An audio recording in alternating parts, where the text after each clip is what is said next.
नमस्कार मित्रांनो, जय महाराष्ट्र। आताची सर्वात मोठी आणि महत्त्वाची बातमी समोर आली आहे। भाजपा सत्तेत येणार नाही असं मोठं वक्तव्य। तर कोणत्याही महत्त्वाची सविस्तर बातमी बघूया। भाजपा केवळ जाहीरनामे प्रसिद्ध करत राहतील, कारण या निवडणुकीनंतर भाजपा सत्तेत येणार नाही।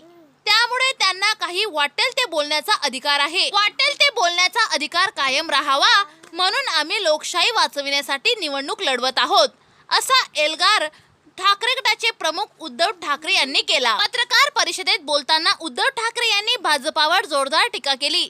तसेच अमित शहा यांनी केलेल्या टीकेचा खरपूस शब्दात समाचार घेतला। शिवसेना आणि राष्ट्रवादी काँग्रेस पक्ष हे उद्धव ठाकरे तसेच शरद पवार यांच्या अपत्य प्रेमामुळे फुटले। भाजपाने पक्ष फोडले नाहीत, या शब्दात केंद्रीय मंत्री अमित शहा यांनी हल्लाबोल केला होता। यावर बोलताना अमित शहा यांना मला सांगायचे आहे की तुमच्या पत्रप्रेमामुळे भारत वर्ल्ड कप मधील अंतिम सामना हरला, तसेच पुत्रप्रेम मी दाखवलेले नाही।